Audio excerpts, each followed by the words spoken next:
Bonjour à tous, nous sommes donc dans l'étude de Jérémie, c'est la 19e, Jérémie 19. Nous sommes dans les derniers chapitres, chapitres 50 et 51. Ce sont des chapitres qui sont rapportés à la fin du livre, probablement par Baruch, qui a rapporté les prophéties de Jérémie. Nous avions vu dans le chapitre 46 les prophéties de Jérémie sur l'Égypte. Et là, nous sommes dans les prophéties sur Babylone. Dans les chapitres 50 et 51, donc, consiste dans les paroles prophétiques sur Babylone données par Jérémie dans la 4e année du roi Sédécias. C'est-à-dire qu'on est 7 ans avant la prise de Jérusalem. C'est-à-dire que ces paroles vont être annoncées à Babylone, sur Babylone, alors que Babylone est en pleine possession de ses moyens. Et non seulement cela, mais Jérémie va missionner quelqu'un pour aller les annoncer à Babylone même, sur l'Euphrate même, là où sont déjà les premiers déportés, parce que les premières déportations avaient commencé du temps du roi Joachim. Et donc, on voit que 51-60, je prends la conclusion de ces deux chapitres tout de suite pour bien voir le contexte, Jérémie écrivit dans un livre tous les malheurs qui devaient arriver à Babylone. Et puis, il a dit à Séraja, lorsque tu seras arrivé à Babylone, vous voyez Séraja aller à Babylone avec Sédécias, on est 7 ans avant la chute de Babylone, tu auras soin de lire toutes les paroles et tu diras, l'Éternel, c'est toi qui as déclaré que ce lieu serait détruit et qu'il ne serait plus jamais habité, ni par les hommes, ni les bêtes, mais qu'il deviendrait un désert pour toujours. Non seulement Séraja les avait lus, mais il avait fait un geste fondateur et médiatique. Comme Jérémie avait posé de grosses pierres en Égypte, de la même façon, Séraja devait jeter le livre dans le fleuve pour annoncer la submersion de Babylone. Quand tu auras achevé la lecture de ce livre, tu y attacheras une pierre, tu le jetteras dans l'Euphrate et diras « Ainsi Babylone sera submergée et elle ne se relèvera pas du malheur que j'amènerai sur elle. » Jusqu'ici sont les paroles de Jérémie. Et vous voyez, quelque part, c'est la dernière parole de Jérémie qui est rapportée dans le livre, sans doute par Baruch ou un autre disciple. Toujours est-il que ainsi s'achève le livre de Jérémie sur cet oracle. Et les chapitres 50 et 51 que nous allons étudier, donc, nous révèlent le contenu de ce livre. Mais nous avons pris conscience que ce livre a été proclamé alors que Babylone n'a pas encore détruit, alors que Babylone est l'instrument dont Dieu se sert et que c'est Dieu lui-même qui a appelé Babylone pour détruire Juda et les peuples voisins à cause de leur idolâtrie, à cause de leur péché. Mais déjà, l'annonce de la destruction de Babylone est en route. La parole de l'Éternel prononça sur Babylone, sur le pays des Chaldéens, par Jérémie le prophète. Voilà le verset 50. Chapitre 50 qui débute. Annoncez-le parmi les nations, publiez-le, élevez une bannière, publiez-le, ne cachez rien, dites Babylone est prise, belle et confondue.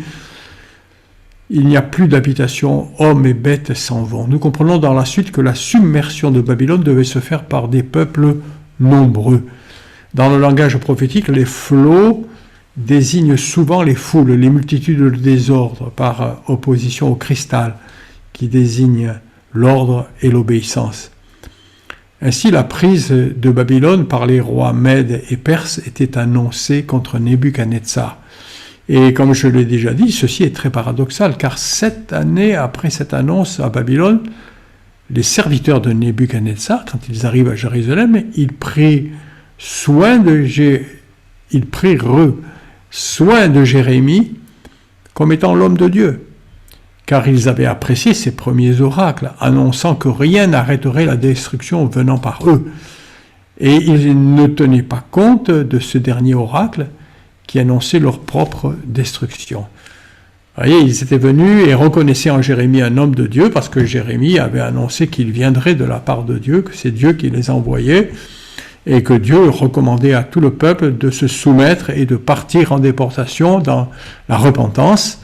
Et là, il disait, c'est un homme de Dieu, et quand nous avons vu que lorsque les Nébuchadnezzar, les serviteurs de Nebuchadnezzar sont arrivés, ils lui ont dit, va où tu veux, ce que tu veux, fais ce que ton Dieu te demandera de faire. Or, Dieu lui avait demandé d'annoncer que Babylone lui-même serait détruit. Non seulement Jérémie annonçait la destruction de Babylone, mais il annonçait aussi le retour des Juifs, comme étant associés à cette destruction. Car c'était dans le temps de cette destruction que les enfants d'Israël et de Juda reviendraient en cherchant Dieu. Et ainsi, nous allons le voir, et nous l'avons déjà dit, nous le répéterons, cette prophétie concerne aussi les temps de la fin, le temps de ce que l'Apocalypse appelle la Grande Babylone, le système mondial qui s'élève. Et le retour d'Israël dans la terre promise nous parle aussi du retour d'Israël lorsqu'ils reconnaîtront Jésus, lorsqu'ils viendront à Jésus. Et nous verrons que le retour d'Israël à Jésus, la conversion d'Israël, qui est souhaitée par tous les chrétiens, elle est associée à la destruction de Babylone. La Babylone, c'est le système mondial, nous allons en reparler. En ces jours-là, en ce temps-là, dit l'Éternel, les enfants d'Israël et les enfants de Juda reviendront ensemble. Ils marcheront en pleurant et ils chercheront l'Éternel, leur Dieu. Amen. En ce jour-là, ça veut dire les jours de destruction de Babylone, les enfants d'Israël et les enfants de Juda reviendront ensemble. C'est-à-dire que maintenant, Dieu ne parle plus de Juda seulement, mais en fait de tout l'Israël spirituel qui allait le chercher, de ce reste de toutes les tribus, reste qui vibrait à la parole de Dieu et qui allait trouver dans cette déportation la guérison par une véritable repentance. Nous avons déjà expliqué plusieurs fois que durant les siècles d'égarement, ceux qui avaient eu à cœur de servir l'Éternel avaient fui en Juda pour s'éloigner des abominations, des veaux d'or qui avaient été construits à Dan et à Bethel, et que plusieurs fois, lors des temps de repentance, sous les rois Josaphat, le roi Ézéchias, Josias, et d'autres, et plusieurs, toutes les tribus, telles que les Récabites dont nous avons parlé, ils avaient tout laissé pour rejoindre Juda. Ceux-là avaient obéi aux paroles de Jérémie, avaient accepté la déportation comme une épreuve voulue par Dieu dans la repentance. Et le temps du retour et de la transformation de cœur allait sonner pour eux avec la destruction de Babylone annoncée. Et 50, verset 5, Jérémie disait « Ils s'informeront sur le chemin de Sion, ils tourneront vers elle leur regard. Ils reviendront et ils chercheront Dieu. » Vous voulez dire le texte. Mais le texte continuait par une parole prophétique qui dépassait le cadre du retour des Juifs qui eut lieu après les décrets des grands rois de Perse, mais qui semble plutôt concerner les temps de la destruction de la Grande Babylone. Celle dont nous parle ENT, les chapitres 17 et 18 du livre de l'Apocalypse de Jean. Ici encore, comme nous le voyons chez tous les prophètes, plusieurs réalisations historiques d'une même réalité spirituelle se confondent dans le message prophétique. Lequel message prophétique ne distingue pas toujours les siècles de séparation. Ainsi, la parole suivante de Jérémie concernait ce temps de retour de Jésus lorsqu'Israël, du moins le reste qui est l'Israël de la promesse, cherchera le sang de Jésus, par le sang de Jésus, à entrer dans la nouvelle alliance. Et nous voulons insister sur la deuxième partie de ce verset 5 petit b. Ils diront « Venez, attachez-vous à l'Éternel par une alliance éternelle qu'il ne soit jamais oublié. » Il y aura question désir non seulement de tourner le regard et de retourner, mais maintenant il y aura le désir de s'attacher à l'Éternel, par une alliance éternelle, c'est-à-dire une nouvelle alliance, une alliance différente. Cette nouvelle alliance fut le point culminant de la prophétie de Jérémie. C'était Jérémie 31, annoncer une nouvelle relation avec Dieu. Il faut le retenir, ce verset, chers amis, 31, je ferai une nouvelle alliance avec leur cœur. Une nouvelle alliance, une relation avec Dieu qui devait se faire connaître dans les cœurs et changer les cœurs. Ainsi, lors de la destruction de la dernière Babylone, ce véritable Israël qui se repentira et reconnaîtra le sang de Jésus comme étant le sang de l'alliance, ce reste s'attachera à l'Éternel. Mais lors du premier retour avec Zorobabel et Esdras et tous les héros de cette époque, il fut certes question de s'attacher à l'Éternel, mais jamais de chercher une nouvelle alliance. Cette nouvelle alliance promise par Dieu en Jérémie 31. Ainsi, le début du verset 50, le verset 5b, ainsi dessus, concerne tous les retours à Dieu. Ils cherchent Dieu.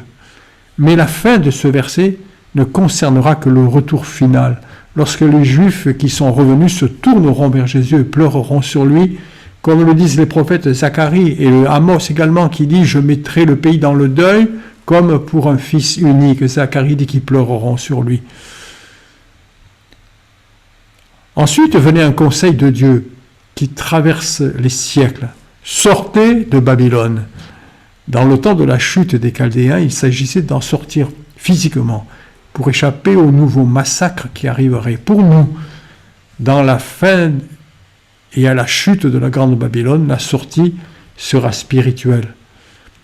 Tout comme Jésus avait dit « Fuyez de cette génération méchante. Mon peuple était un troupeau de brebis perdues, leurs bergers les égaraient. Et Jérémie 58 dit « Fuyez de Babylone, sortez du pays des Chaldéens, et soyez comme des boucs à la tête du troupeau. » Le texte est rapproché de la vision de Jean pour les temps de la fin que nous allons vivre. Apocalypse 18, et j'entendis du ciel une autre voix qui disait « Sortez du milieu d'elle, de la grande Babylone. » Vous voyez, c'est la même idée, sortez, mon peuple, afin que vous ne participiez point à ses péchés, et que vous ayez point part à ses fléaux, car ces péchés se sont accumulés jusqu'au ciel, et Dieu s'est souvenu de ses iniquités. Le but étant de protéger le peuple de Dieu pour qu'il n'ait pas part aux fléaux qui frappèrent la grande Babylone mondiale. Veillez donc et priez en tout temps, afin que vous ayez la force d'échapper à toutes ces choses qui arriveront et de paraître debout devant le Fils de l'homme. S'il est vrai que cette section de l'évangile de Luc concerne la prise de Jérusalem par les Romains, il faut de croire que seule cette période de la fin du 1er siècle est concernée par les paroles de Jésus dans Luc, car le Seigneur parlait alors des nations qui rendant l'âme de terreur au bruit des eaux et des flots. Et cette situation-là n'a rien à voir avec les Romains, ni avec Massada, ni avec les derniers combats des Juifs dans les années 70, mais c'est bien avec la fin des temps, avec le temps de la grande Babylone de la fin que nous commençons à vivre, et les flots et les eaux commencent à faire rendre l'âme de terreur à plusieurs. Et c'est dans ce temps-là que le Seigneur nous prépare à fuir, à échapper. Mais où échapperons-nous, Certainement pas sur Mars avec Elon Musk, mais nous partirons avec le Seigneur, car il viendra chercher les siens avant l'accomplissement des fléaux les plus difficiles de la fin. Certains ne croient pas à l'enlèvement de l'Église. Ça, c'est quelque chose. Certains ne croient pas. Certains des chrétiens, des frères authentiques, ne croient pas à l'enlèvement de l'Église. Ils sont partagés, ont du mal à entrer dans... Il n'est pas question ici de polémiquer sur des opinions, sur des craintes ou sur du manque de foi, mais de savoir que le Seigneur nous prépare à nous échapper. Et il n'y aura pas d'autre moyen d'échapper que par le haut. Ce qui ne fut pas le cas des Babyloniens, des Juifs dans le temps de la chute de Nebuchadnezzar, de la Chaldée. Eux s'échappèrent physiquement. Votre mère est couverte de confusion. Celle qui vous a offensé rougit de honte. Voici, elle est la dernière des nations. Babylone devient la dernière des nations. C'est un désert, une terre sèche, aride. Et c'est ce qui arrivera à l'Antichrist, au système mondial. Ça deviendra sec, ce sera détruit. Tous ceux qui passeront près de Babylone seront dans l'étonnement. Nous allons voir que Dieu expliquera à Babylone que si elle fut utile dans sa main, sa force ne venait pas d'elle. Et elle s'est complut dans la destruction de ce que Dieu ne lui avait pas demandé. Ce que Dieu ne lui avait pas demandé. Et en cela, elle était en train de pécher, elle, à son tour. Étant envoyée contre le péché de Juda, elle péchait à son tour. Rangez-vous en bataille autour de Babylone, vous tous archers, car elle a péché contre l'Éternel. Elle a péché. En fait, Babylone et le roi d'Assyrie sont associés dans cette chute. On peut le voir dans ce texte. Ils sont associés dans cette chute, et ceci révèle un regard unifié de Dieu sur Israël et Juda, les deux sœurs ayant été dispersées dans des périodes difficiles vers l'Euphrate. Israël est une brebis égarée que les lions ont chassée. Le roi d'Assyrie l'a dévoré le premier. Et puis ce dernier lui a donné, brisé les os. Et puis Nebuchadnezzar, roi de Babylone, est arrivé. C'est pourquoi ainsi parle l'Éternel des armées, le Dieu d'Israël. Voici, je châtierai le roi de Babylone et son pays comme j'ai châtié le roi d'Assyrie. Vous voyez, 2 brebis égarées, 2 châtiments. Et le reste d'Israël est pardonné. Immédiatement après l'ordre de destruction de Babylone, une parole de consolation est donnée pour Israël, avec une majuscule, ce serait mieux. Je ramènerai Israël. Je ramènerai dans sa demeure. Il aura des pâturages, du Carmel et du Basan. Et son âme se rassasiera sur la montagne d'Éphraïm. On cherchera le péché d'Israël. En ces jours-là, regardez comme c'est beau, frères et sœurs. En ces jours-là,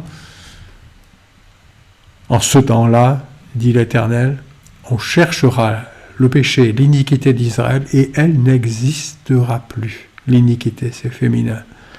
Le péché de Juda, il ne se trouvera plus. Il n'existera plus, car je pardonnerai au reste que j'aurai laissé. Et donc, dans cette destruction de Babylone, déporté là-bas, il y aura un reste. C'est ce reste dont Paul nous parle, c'était l'Israël spirituel, c'est Israël, fils de la promesse, qui restera, qui reste toujours fidèle, qui cherche Dieu, qui retournera, auquel Dieu dit « sortez, fuyez de Babylone ». Le pardon sera tel que l'iniquité n'existera plus. Et ceci, c'est la signature de la nouvelle alliance dans le sang de Jésus. Le péché n'est plus couvert, mais il est effacé au point de ne plus exister. Déjà, on l'avait vu dans d'autres prophètes, dans le prophète Ésaïe, par exemple, lorsque les Assyriens étaient venus assiéger Jérusalem, le prophète, le roi Ézéchiel avait pris la lettre, l'avait apportée dans le temple, l'avait donnée au prophète Ésaïe, et Ésaïe avait donné une parole merveilleuse, avait dit « Allez répondre à Sanchérib, la Vierge d'Israël, elle te méprise. » Parce que Dieu voyait déjà Israël à travers le sang de Jésus, il la voyait vierge, comme si elle n'avait jamais péché. Parce que dans le sang de Jésus, frères et sœurs, c'est vrai pour Israël et c'est vrai pour nous qui avons eu la grâce d'entrer dans cette nouvelle alliance. Par la désobéissance d'Israël, nous avons pu y entrer les premiers, la porte nous a été ouverte. Par leur éloignement, la grâce nous a atteints. Et maintenant, dans l'alliance dans Jésus, cette parole de Jérémie qui est pour Israël, c'est déjà accompli pour nous. Nous avons la signature de cette nouvelle alliance dans le sang de Jésus. Le péché n'est plus couvert, mais il n'existe plus. Mon frère, ma sœur, dans le sang de Jésus, ton péché n'existe plus. Et le Seigneur disait d'Israël, et dit de nous, de l'épouse de l'Église, la Vierge, la fille du grand roi. Destruction totale de Babylone. Dieu parlait alors à l'instrument de la destruction qui devait détruire, le marteau dont il devait se servir, et qui serait lui-même détruit plus tard. Il s'adresse aux princes de les Mèdes et les Perses. Monte contre le pays doublement rebelle, contre les habitants, et châtie-les, poursuit le massacre, extermine-les, exécute-les entièrement mes ordres. Il est doublement rebelle, ce peuple babylonien. Et nous allons essayer d'expliquer pourquoi il y a 2 raisons profondes à cette double rébellion. La première, c'est que ils ont été envoyés contre Juda pour accomplir un jugement de Dieu à cause de l'idolâtrie de Juda, mais ils ont dépassé ce que Dieu leur demandait. Ils ont détruit, ils se sont excités à détruire et ce que Dieu ne leur avait pas demandé. Ils ont été rebelles. Dieu lui avait demandé de déporter le peuple. Ensuite, ils ont su que c'est Dieu qui les appelait, les Babyloniens, à cause de l'idolâtrie. Et eux-mêmes deviennent la capitale de l'idolâtrie. Les peuples idolâtres qui ignorent, Dieu tient compte de l'ignorance. Mais en étant venus comme arbitres de l'idolâtrie de Juda, et ceux-ci envoyés par Dieu, et ils savaient qu'ils étaient envoyés par Dieu, et ils reconnaissaient même la notoriété de Jérémie qui parlait de la part de Dieu. C'est-à-dire que dans la Babylonie des temps de la fin, il y aura quelque chose de plus que dans les systèmes politiques actuels. Parce que dans les systèmes politiques actuels, nous parlons de politique technique, mais là, il va y avoir une notion de la compréhension de Dieu, une notion spirituelle. L'Antichrist sera accompagné d'un faux prophète. Dans les temps de la fin, on va parler de Dieu et on blasphémera contre Dieu. Ce sera la signature de l'abomination, de la bête de la fin des temps. Et déjà dans cette Babylonie, il y avait la connaissance de Dieu. Lorsque Nebuchadnezzar était monté contre Juda, il se savait appelé par Dieu.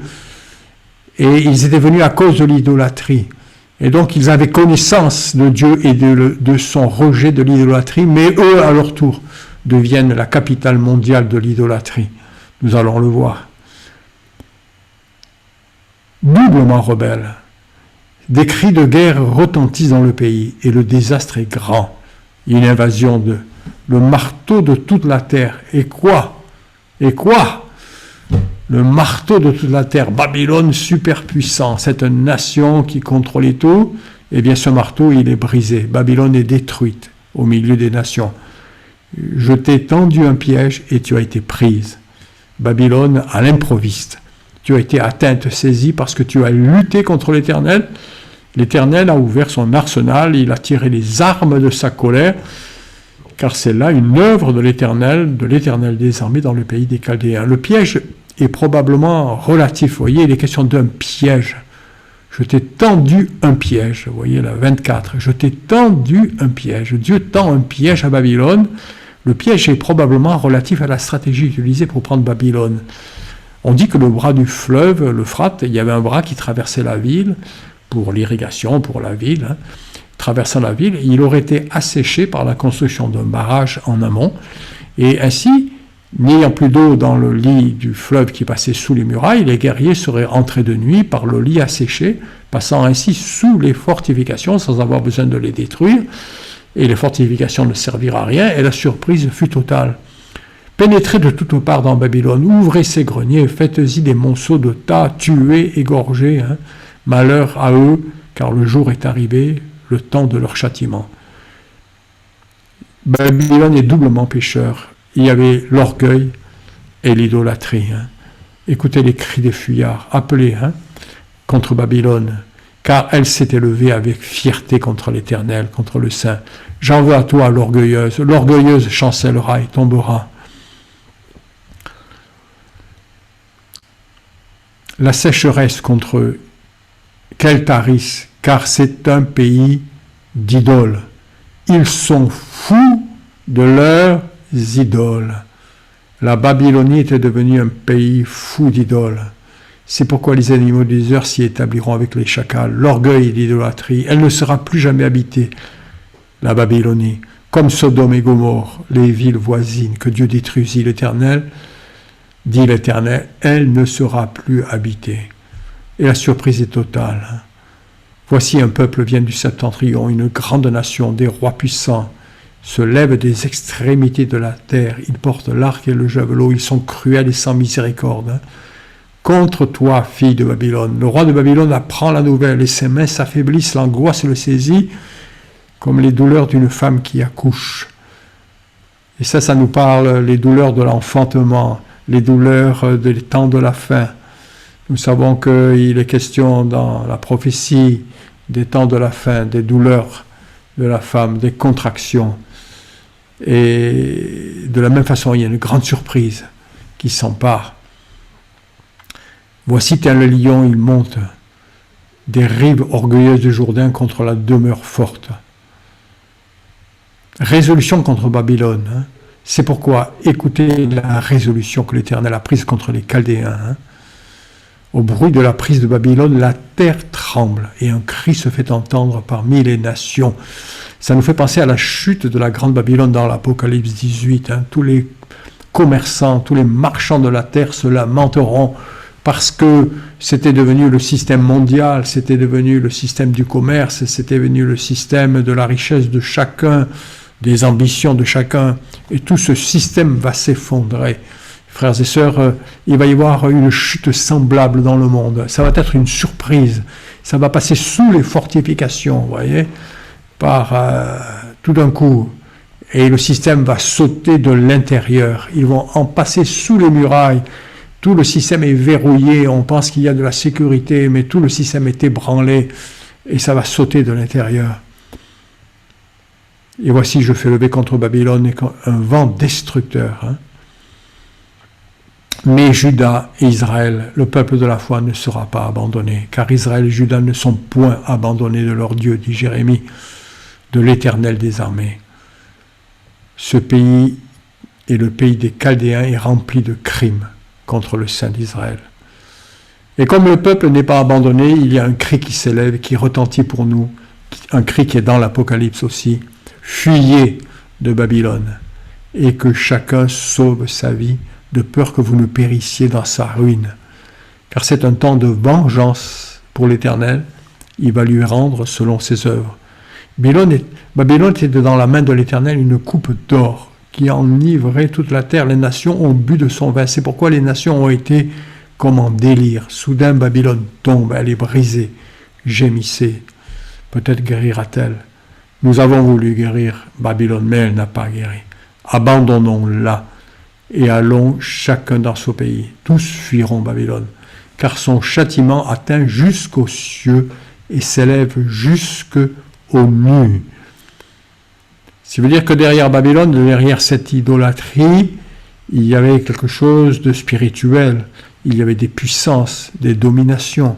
Ces esprits méchants qui sont dans les lieux célestes dont Paul nous parle, ce sont contre eux que nous avons à lutter. Et le châtiment, il atteint jusqu'aux cieux. C'est-à-dire que le châtiment de Babylone, quand de Babylone est tombé, ça a ébranlé des puissances dans les cieux. À plus forte raison, ceci va se passer. De Satan lui-même sera précipité. Et dans les cieux, il va se passer des choses. L'Éternel manifeste la justice de notre cause. Venez et racontons dans Sion l'œuvre de l'Éternel notre Dieu. Quelle est belle cette parole. Nous avons pourfendu de long en large tout au long de tous les prophètes la théologie de la substitution, suivant laquelle Israël aurait été rejeté par Dieu. Nous voyons au contraire que chaque fois que Dieu parle de destruction, dans tout le livre de Jérémie, comme dans le livre d'Amos, comme dans le livre de Sophonie, comme dans Joël, et dans Isaïe, bien entendu, Dieu se précipite toujours pour rassurer Israël en lui disant « Je ne te rejetterai pas, je t'adore ». Mais là, maintenant, il donne même un verset 10 en disant « L'Éternel manifeste la justice de notre cause ». La justice. Venez, racontons l'œuvre de l'Éternel, notre Dieu. Rien n'est perdu, le Seigneur se souvient. Babylone, au départ, faisait l'œuvre de Dieu. Pas l'ouvre, mais l'œuvre de Dieu. Mais la victoire leur est montée à la tête. Et les Chaldéens avaient dépassé le rôle que Dieu leur avait assigné. La mission que Dieu leur avait donnée. Ils se mirent à écraser Juda sans raison. Et c'est à ce moment-là que leur péché est monté jusqu'aux cieux. Et que Dieu avait entendu les cris des hommes de Juda, comme il avait entendu ceux de la génération de Moïse en Égypte, lorsque Pharaon les exploitait pour faire des briques. Et ainsi le châtiment sur Babylone est arrêté. Et de la même façon, aujourd'hui, le Seigneur entend les cris de l'Église, entend le cri de ses sacrificateurs qui retiennent et qui disent « Seigneur, viens délivrer, viens bénir, viens sauver ». Et voilà, la catastrophe est arrivée. Ils pousseront contre toi, Babylone, des cris de guerre. Je remplis d'hommes et de sauterelles. Et il y a quelque chose de très beau à souligner ici, c'est que exactement les mêmes paroles qui avaient condamné Juda se sont alors appliquées à Babylone. Les mêmes paroles, Jérémie va répéter les mêmes paroles qui étaient, je crois, dans le chapitre 12. Et c'était la cause de ces paroles était l'idolâtrie. Dans le chapitre 12, Jérémie avait déjà dit les mêmes paroles que nous allons voir, et il les avait dites contre Juda pour le condamner à cause de son idolâtrie. Parce que l'idolâtrie, ça consiste à ne plus regarder à Dieu, mais regarder à d'autres faux dieux comme étant puissants. Mais maintenant, elle se retournait. Ces paroles qui avaient servi à Babylone pour venir s'emparer de Juda, maintenant, Jérémie les applique à Babylone, parce qu'à son tour, elle est devenue la capitale mondiale de l'idolâtrie. Et les paroles sont les suivantes. Il a créé la terre par sa puissance, il a fondé le monde par sa sagesse, il a étendu les cieux par son intelligence. À sa voix, les eaux gisent dans les cieux, il fait monter les nuages, il produit les éclairs, il tire le vent. Tout homme devient stupide par sa science, tout orfèvre est honteux, car ces idoles ne sont que mensonges, il n'y en a point de souffle en elles. Elles sont une chose de néant, une œuvre de tromperie. Elles périront quand viendra le châtiment. Ésaïe s'en prend à ces idoles, et Ésaïe, le prophète Ésaïe, ne dit pas qu'elles sont sans souffle, il leur dit, faites quelque chose de bien ou de mal, dites un mot si vous êtes vivante, bougez, faites quelque chose en bien ou en mal. Vous n'êtes rien, vous êtes un bout de bois, dit Ésaïe, et tout homme devient stupide par sa science. Tout vient de Dieu. Et ces paroles sont littéralement, ces versets-là sont mot à mot repris ici contre Babylone, alors qu'ils avaient été utilisés contre Juda. Et ainsi, on se comprend que c'est vraiment le même jugement qui était appliqué à Juda et qui avait justifié et légalisé l'intervention de Babylone, qui sont maintenant retournés contre Babylone. Babylone est responsable parce que c'est au profit de ces versets qu'elle a été autorisée à se lever contre. Et maintenant, elle est tombée dans le même péché et donc ces paroles l'atteignent à son tour. Juda était alors coupable car il avait la connaissance de Dieu véritable, il s'était tourné vers les idoles des nations. Mais maintenant, Babylone, qui au départ n'avait pas cette conscience, l'avait acquise en accomplissant la mission que Dieu lui avait confiée et en reconnaissant que Dieu, le Dieu de toute la terre, avait parlé par la bouche du prophète Jérémie en particulier. Ils avaient donc eu la pleine connaissance que Dieu châtiait son peuple à cause de l'idolâtrie qui conduisait plusieurs à la destruction. Ils auraient dû, à leur tour, s'éloigner de l'idolâtrie. Ainsi, leur péché qui montait vers le ciel était aussi non seulement l'orgueil, leur désobéissance, mais l'idolâtrie.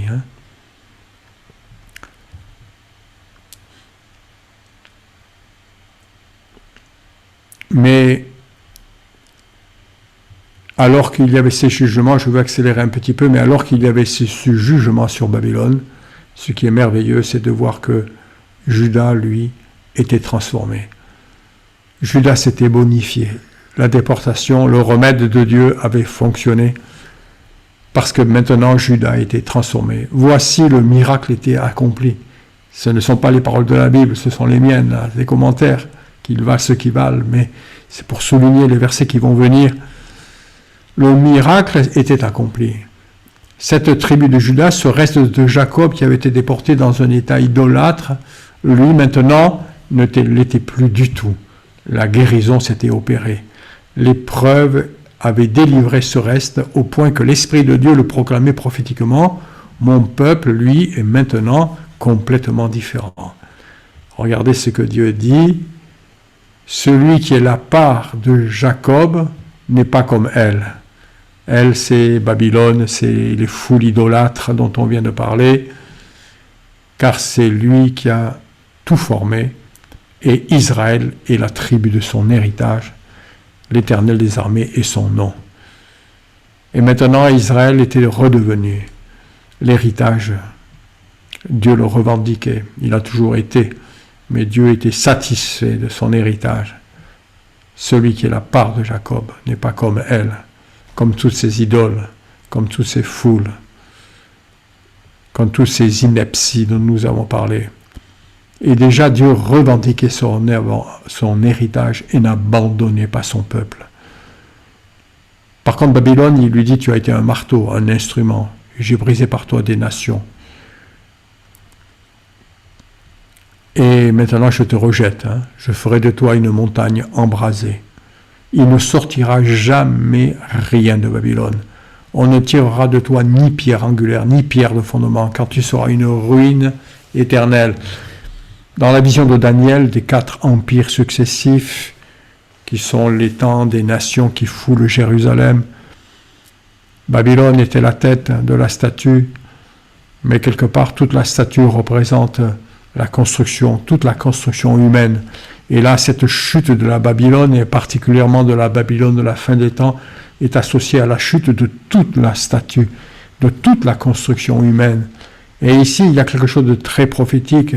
Toute cette construction humaine, toutes vos mathématiques, toute votre science, votre biologie, toutes vos sciences humaines, toute votre recherche, toute votre informatique, tous vos progrès techniques, moraux, tous vos codes civils, toutes vos lois, tout ce que vous avez développé, on ne tirera rien de tout ça.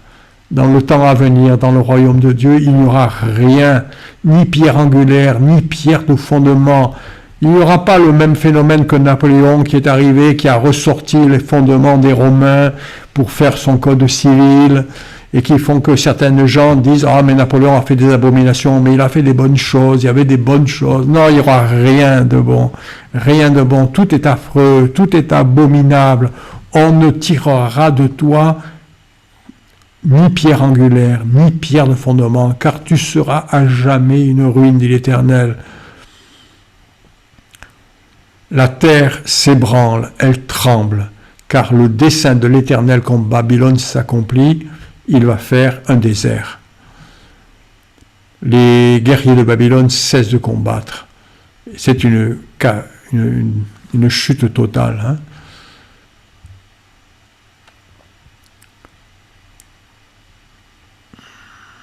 Que son sang retombe. Il y aura une prière qui dit que le sang retombe sur Nebuchadnezzar, roi de Babylone, m'a dévoré, m'a détruite. Ce sera une prière des nations détruites, de Juda en particulier. Que la violence envers moi et ma chair déchirée retombe sur Babylone, dit l'habitante de Sion. Que son sang retombe sur les habitants de la Chaldée, dit Jérusalem.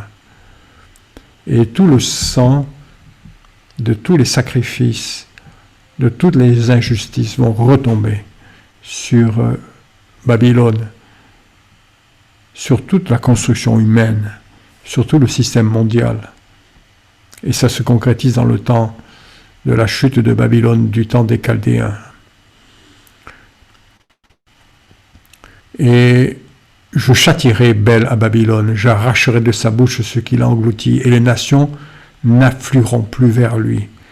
La muraille même de Babylone est tombée. Sortez du milieu d'elle, mon peuple, que chacun sauve sa vie en échappant à la colère ardente de Dieu.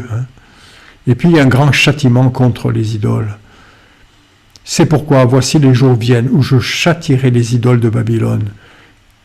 Tout son pays sera couvert de honte. Tous les morts tomberont au milieu d'elle. Car du septentrion, les dés du nord fondront sur elle. Babylone aussi tombera, car elle a fait tomber les morts de tout le pays. Et il y a une urgence de fuir. Non seulement il y a un conseil de sortir, mais il y a une urgence. Et je voudrais vous dire à toi, peut-être qui écoute, qui t'intéresse à l'évangile, mais qui est dans une morosité chrétienne, une morosité de la vie de tous les jours, comprends qu'aujourd'hui, c'est la même chose. Il y a urgence de fuir. Fuir du péché, fuir de l'idolâtrie, fuir de ce système mensonger. Vous qui avez échappé au glaive, partez, ne tardez pas. De la terre lointaine, pensez à l'Éternel et que Jérusalem soit présente à vos cœurs. Et Jérusalem, pour nous, c'est notre cité céleste. Nous étions confus. Quand nous entendions l'insulte, la honte couvrait nos visages, quand les étrangers sont venus dans le sanctuaire de la maison de l'Éternel. Et nous voyons aussi que ces paroles concernent la grande Babylone, la mère des idolâtres de la fin, car il est question de s'élever jusqu'aux cieux. Et cela pouvait être dans un sens des cultes diaboliques, mais aussi dans un désir terrestre qui s'accomplit aujourd'hui. Car à quoi servira-t-il aux hommes d'aller sur la planète Mars, sinon à satisfaire leur orgueil et leur désir de s'opposer encore une fois à Dieu. C'est pour soi les jours viennent. Et voyez combien Dieu insiste, combien ce chapitre est long. Et je suis un peu le cœur fendu d'être obligé j'ai dû en sauter plein de belles choses qui sont à dire, mais je veux finir Jérémie aujourd'hui ou la semaine prochaine. C'est pourquoi, voici les jours viennent où je châtierai ces idoles. Et tous les blessés gémiront. Ainsi, le châtiment ne sera pas seulement contre les hommes, mais contre les idoles elles-mêmes, c'est-à-dire contre les esprits méchants.